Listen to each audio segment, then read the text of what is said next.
100.5. Son las 9:33 minutos. Vamos a conversar con el presidente del Colegio Médico Dominicano, el doctor Wilson Roa. Entonces, doctor, dándole la bienvenida al Sol de la Mañana, reiterándonos pues a sus órdenes, ¿no?, para acompañarle en esta gestión en el Colegio Médico Dominicano. Quisiera que usted nos edificara de inmediato sobre las conversaciones que se han sostenido con las autoridades de salud del gobierno y que en alguna medida se han reflejado como si ya se habría producido un acuerdo, que usted nos explicara a nosotros y a la comunidad médica qué es lo que ha ocurrido hasta ahora.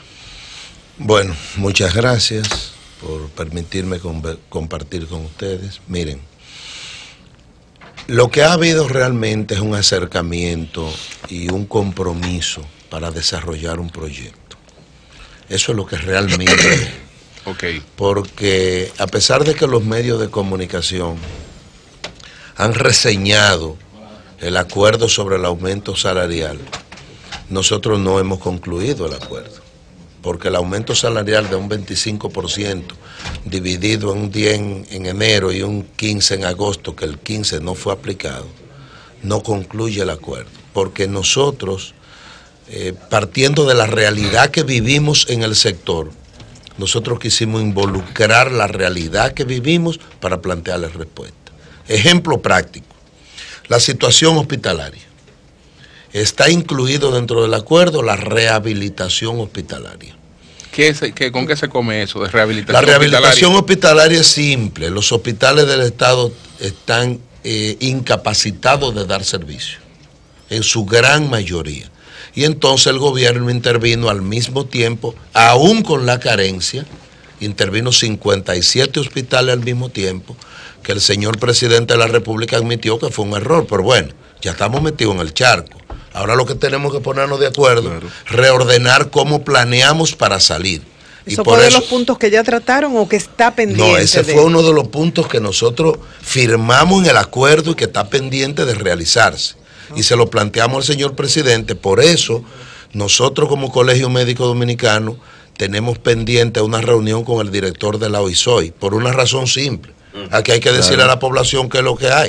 El director de la OISOI le dice al director del Servicio Nacional de Salud: en 3 meses se entrega tal cual hospital. Y al llegar a los 3 meses entonces se pone otra fecha y otra fecha. Y en eso llevamos 4 o 5 años en concluir un hospital y no acabamos.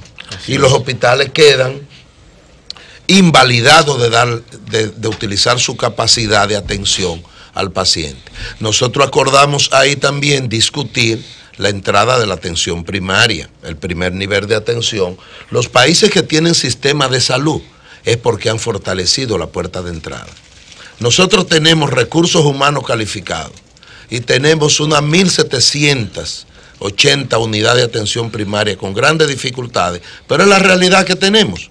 Pero entonces pongámosla en condiciones e iniciemos la entrada de la atención primaria, que no ha sido posible por situaciones que se han dado y que han impedido su entrada.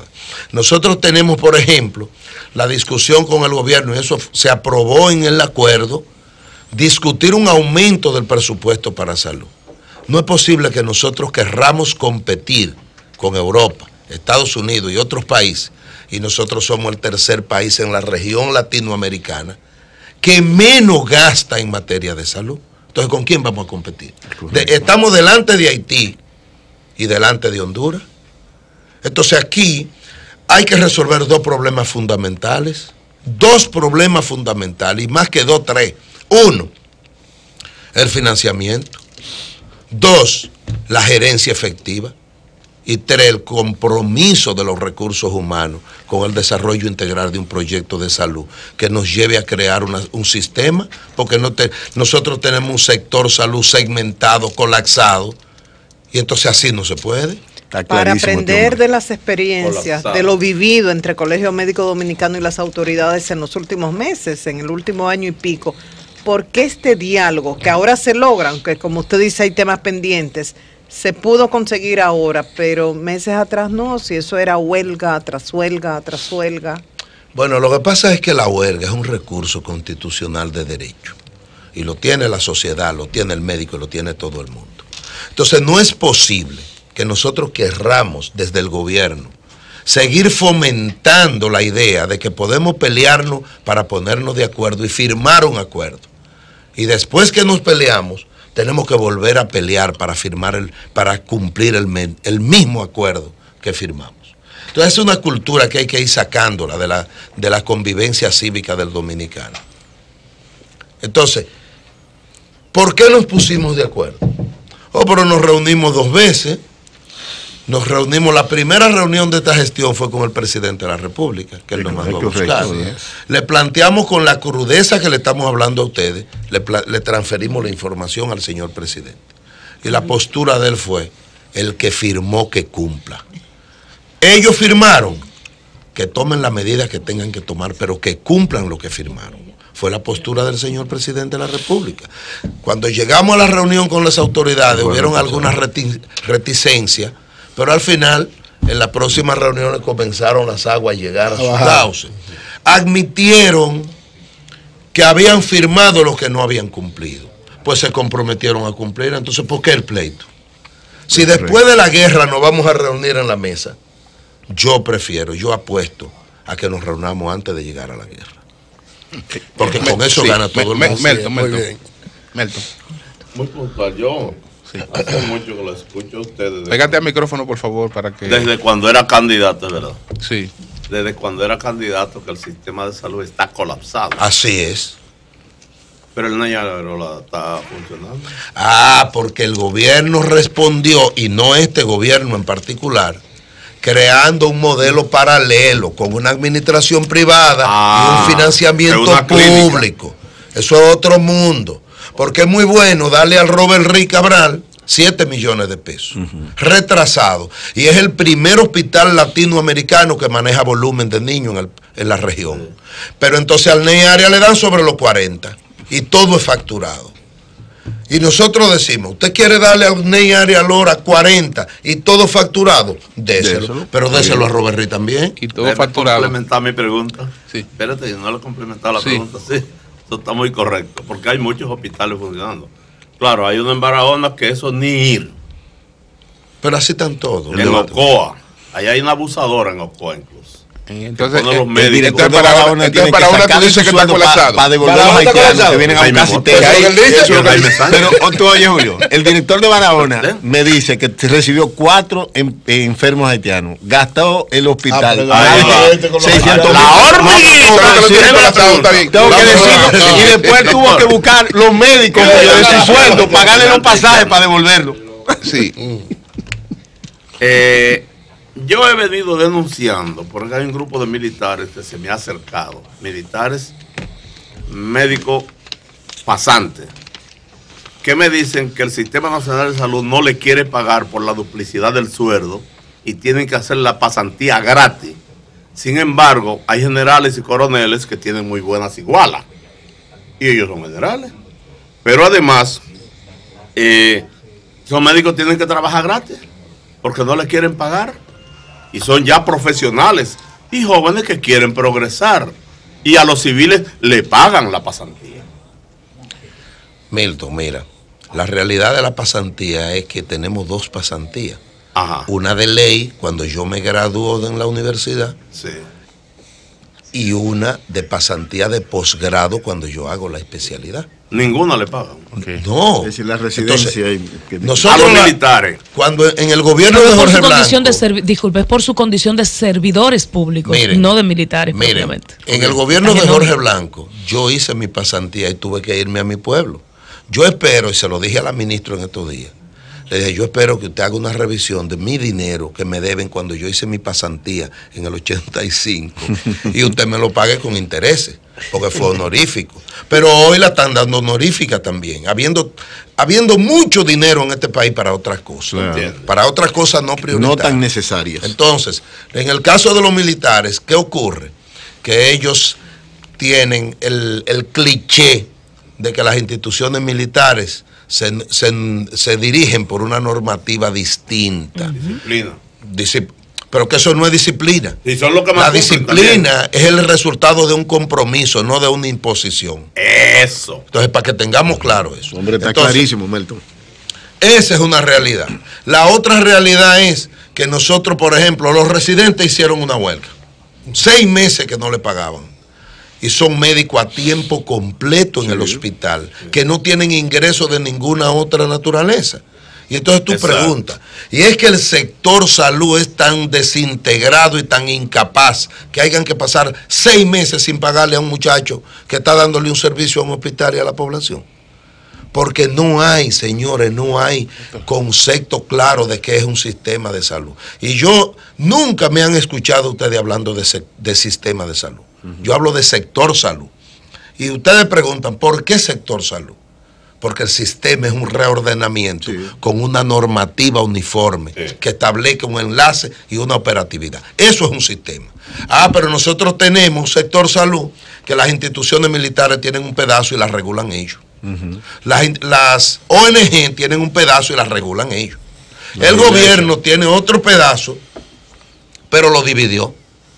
Y tiene el sector, el subsidiado, que solamente puede ir a los hospitales donde no hay otra opción, que no hay más nada. Los contributivos, que tienen cómo pagar y van donde quieren, y el contributivo subsidiado, que 17 años después de promulgada la ley no tienen protección de la ley.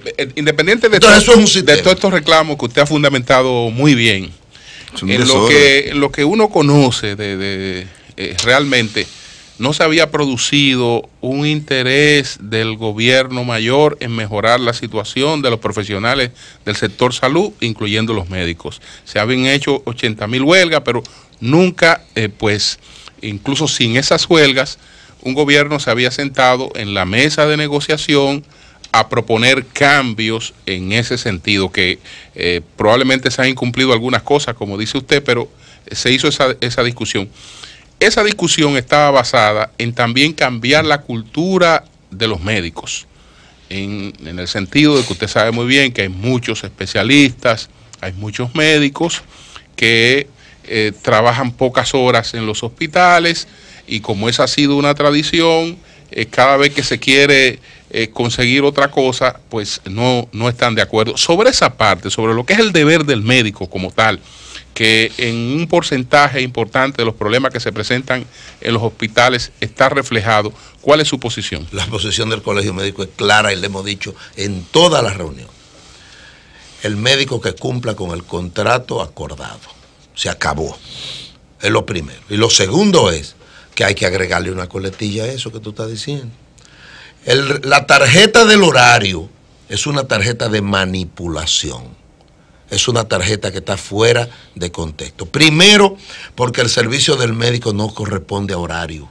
Es bueno que tú sepas eso. Porque el dolor no tiene horario. El accidente de tránsito no tiene horario. El balazo, la puñalada, el infarto no tiene horario. Entonces aclaremos eso, porque se ha querido utilizar el asunto de que no, que vengan a cumplir 4 horas, pero cuando te llaman a las 2 de la madrugada no te dicen lo mismo. Pero doctor, no pero hay... voy ahora. No, con lo de los horarios. Entonces voy porque para los horarios. Hay horarios de los médicos en las consultas regulares. Pero uno sabe que si yo no veo al doctor Roa de 8 a 12, digamos, a partir de las 12 veo al doctor Rodríguez, que es diferente a lo de emergencia. Pero voy al horario. Miren qué es lo que pasa con lo del horario. Por ejemplo, el Arturo Grullón tiene 7 quirófanos y tiene más de 6 meses con un solo quirófano. El Mocoso Puello tiene 12 y tiene 2 habilitados. El Cabral Ibai tiene 5 años en una remodelación que no acaba. Oigan bien lo que le estoy diciendo. Sí, lo que pasa es que nosotros no lo usamos. Entonces es una realidad que ustedes no viven, nosotros sí. En el Moscoso Puello se arma un conflicto. ¿Y qué tiene que ver los quirófanos con el horario? Fácil. No hay para darle, el anestesiólogo. No, pues aquí se daña un micrófono, yo vengo. El que el micrófono esté dañado no es una excusa para yo no venir. Magnífico, pero óigame esto. Sí, pero es diferente. Pero óigame esto. Escucha al doctor. Sí, adelante. Óiganme, señores. Si usted tiene 10, 12 anestesiólogos en un hospital y usted tiene un solo quirófano, ¿Tú sabes lo que ha hecho el jefe de anestesiología ahí? Que ha organizado y ha dicho, 13 van a quedar hoy. Y los otros, ¿qué hago con ellos? ¿Qué hago con los otros si la única función que tienen es entorpecer el trabajo? Estamos hablando de horario. Y como estamos hablando de horario, Montecristi tenía 2 cirujanos. 2 cirujanos. Y tenían que hacer horario de 24 horas interdiario. ¿Qué hicieron? Una carta, la firmaron los dos, renunciaron y desde noviembre estamos sin cirujano en Montecristi. Tiene un año sin cirujano. Pero le pongo otro ejemplo. Maternidad de la mujer ahí, en la Bolívar, tenía 2 cardiólogos y fueron pensionados. ¿Cuál es el horario de cardiología ahí si no hay cardiólogo? En Moca hay una sola cardióloga. En Los Minas hay un solo cardiólogo. Entonces, ¿cuál es el horario? ¿De qué? Así es. ¿De qué horario es que estamos hablando? Si 1.756 médicos fueron pensionados en el decreto, y ya tiene más de un año el decreto y no se ha sustituido por un médico para que dé el servicio. Y de ellos fueron un total de 6.500 servidores del sector salud y no se ha hecho la sustitución. Entonces, ¿cuál es el horario? Porque ahí es que yo quiero que nos... Pero ahora nos encontramos con, por ejemplo, con mi pueblo que tiene dos anestesiólogos y tienen que cubrir los 30 días. Entonces, cuando nosotros hablamos de horario, nosotros le hemos dicho, señor, el médico tiene que cumplir, es lo primero, pero no me utilicen eso como subterfugio, como fue la pregunta que nos hizo el presidente en la reunión. ¿Qué pregunta? El tomógrafo del Arturo Grullón llegó y le dice Daniel Rivera, aún no ha llegado, señor presidente, más de 6 meses.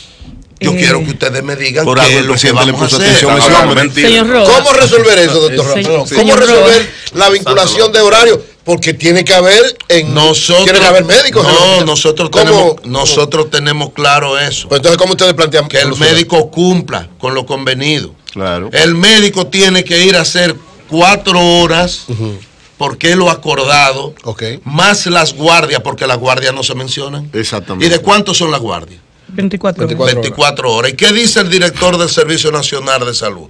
No, me trabajan 40 horas. Magnífico. Mira, vamos a resolver 40 horas mensuales. Semanales. Sí, semanal. Vamos a resolver esto fácil. Tú tienes en Moca una cardióloga, una sola, y tú eres de allá. Esa doctora va a trabajar de lunes a viernes, 4 horas. ¿Cuántas van? Son 4 por 5, 20. Entonces va a trabajar un día. 24 horas. De 20 horas, porque tú lo que quieres son 40. Claro. Un día de 20. ¿Y los otros días? ¿Quién lo cubre? Otro. ¿Pero cuál otro si es un solo que tiene? Pero ella no puede tampoco pasarse todo el tiempo. Mira, nombrar otro. Es que si fuera por eso ella trabaja 24 horas. Otro es lo correcto. Pues mira, tú sabes cómo están esos cardiólogos. Yendo de lunes a viernes, sábado, domingo, día de fiesta, día no de fiesta, y de madrugada, de tarde, de noche, a la hora que lo necesitan. Entonces, por eso nosotros decimos, hay que buscar la vuelta. Sentémonos a reordenar esto, porque tenemos dentro del acuerdo el punto del concurso de ley, porque esa es otra situación que estamos viviendo. ¿Y ustedes saben por qué?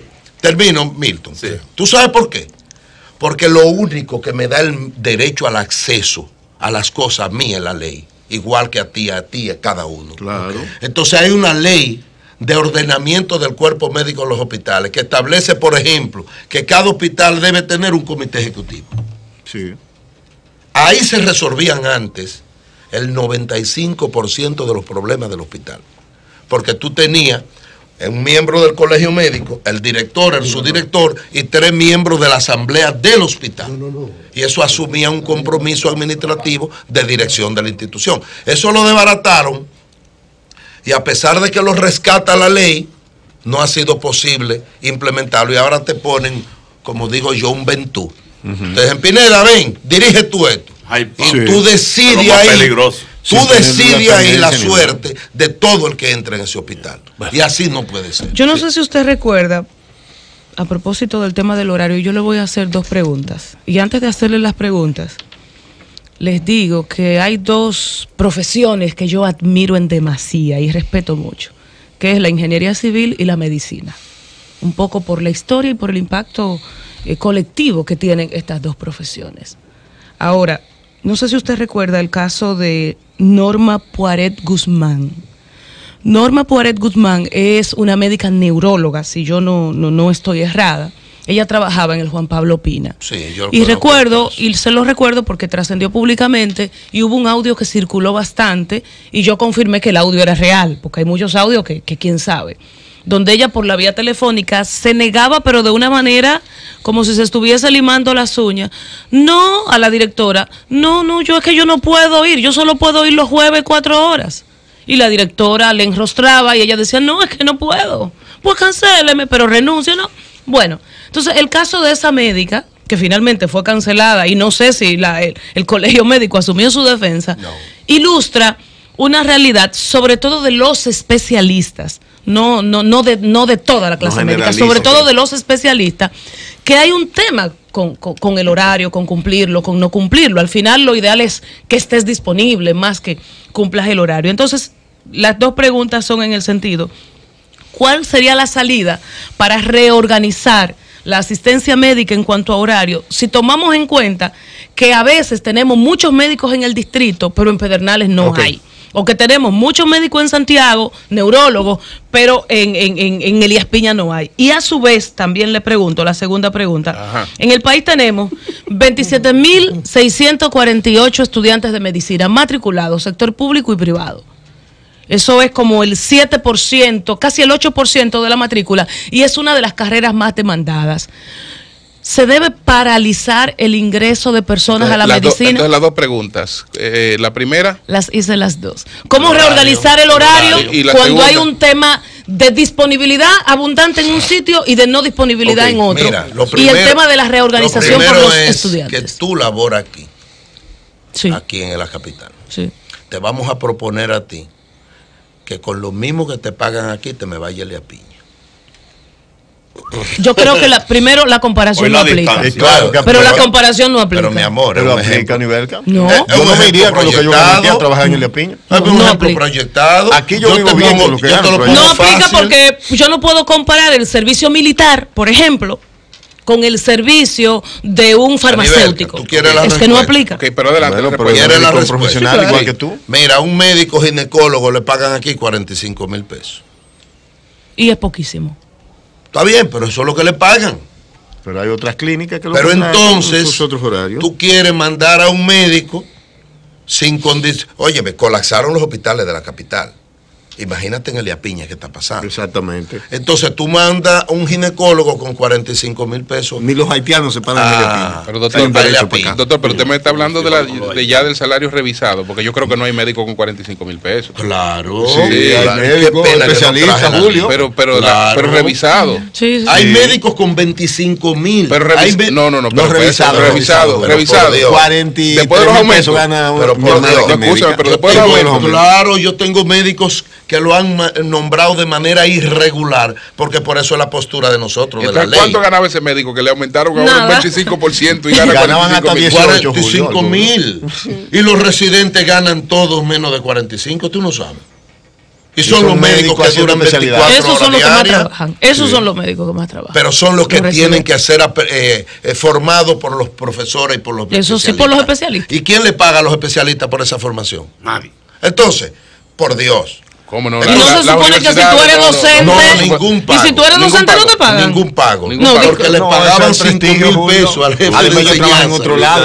Y no se lo están dando. Sí, pero si eres docente no te pagan. Adicional.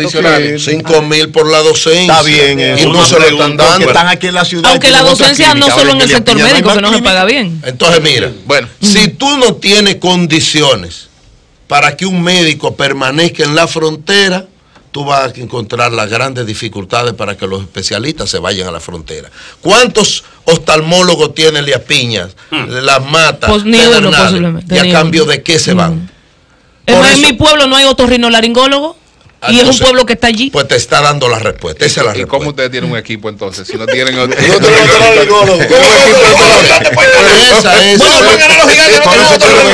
¿Quién ganó anoche, Eury? ¿Quién ganó anoche, por cierto? ¿Quién ganó anoche? Dilo. No, ¿quién ganó anoche? Dilo quién ganó anoche. No, pero la parte de los tan importante.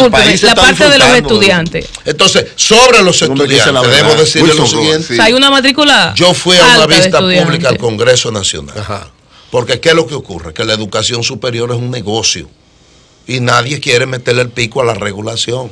Entonces, ¿dónde quieren los dueños de universidades privadas hacer la regulación cuando tú terminas?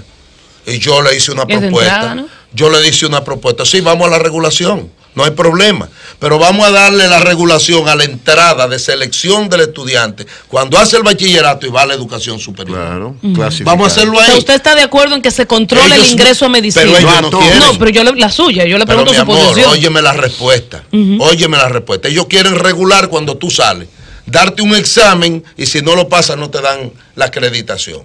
Pero entonces yo le he dicho, pero vamos a hacer una cosa. Por vocación. Vamos a hacerlo de entrada. Ellos no quieren. ¿Y tú sabes por qué no quieren? Y no sería válido de entrada y salida, porque el hecho de que tú entres con aptitud no dice que tú sales buen profesional. Pero empecemos. ¿Por qué no quieren, doctor? ¿Por qué no quieren? Porque cuando tú duras 7, 8 años pagándole a una universidad y tú tienes 20,000, 15,000 estudiantes, tú tienes unos ingresos. Claro, es un buen cuando hagamos la entrada seleccionada de 20,000, a lo mejor a ti te tocan 5,000. Así es. Melton. Ellos no quieren entrar en eso. Y eso es la autoridad que debe hacerlo. Es la autoridad. Usted tiene doctores brillantes. Vamos a contextualizarla. Había hablado con el doctor Yo sé que usted es un hombre de decisión y de posiciones firmes. Y con visión. Yo soy conciliador. Muy conciliador. Así mismo. Sí. Ya lo vi. Lo único que mi conciliación yo la condicioné. ¿A qué? A que los acuerdos no sean para volver a discutirlo, que sean para cumplir. Exacto, que se hagan bien. Tienes razón. Okay. Entonces, el presidente lo dijo. Voy. Doctor, yo vi que no había tanto escándalo y tanto desastre en los hospitales cuando estaban dependientes de salud pública. Ahora como las cosas como que han empeorado, sacándola en el Servicio Nacional de Salud. Y doña Tati está ahí regulando, normando y haciendo, y como que el Servicio Nacional de Salud es la que decide. Sin embargo, según usted dije, eso está colapsado. Colapsó. Después de eso, entonces, es que hay problemas. Cada vez se agrava un chisme. Sí. ¿Cómo es la cosa? Pero yo te pregunto, creamos más instituciones en tu casa, la respuesta de las necesidades familiares, alguien tiene que financiarla. Las financio yo. Exacto. En el Estado múltiples factores intervienen para el financiamiento. Pero te pregunto ahora, si nosotros tenemos 23,000 millones de pesos, que fue lo que se destinó en el presupuesto que concluyó de manera directa para el manejo de la estructura hospitalaria que está colapsada, no tienen equipo. Ahorita me llaman de Jarabacoa. Una cesárea, el familiar tiene que comprar el hilo, tiene que comprar la anestesia.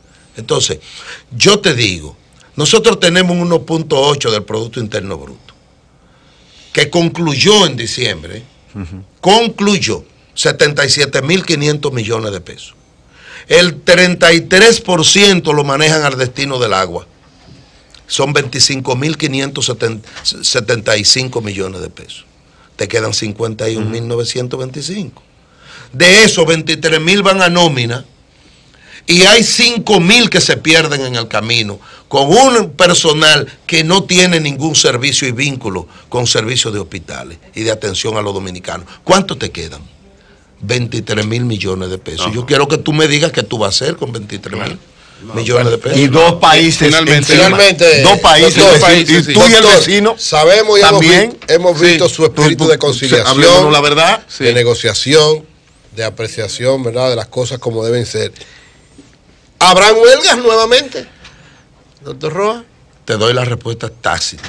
La huelga es un derecho constitucional que lo tiene el médico y lo tiene la población. Correcto. Nosotros apostamos a la concertación y al diálogo. Bueno, muchas gracias al doctor Wilson Roa, presidente del Colegio Médico Dominicano. Cambio fuera, Mauricio. ¿Quieres sintonizar a Sol desde tu móvil? Descarga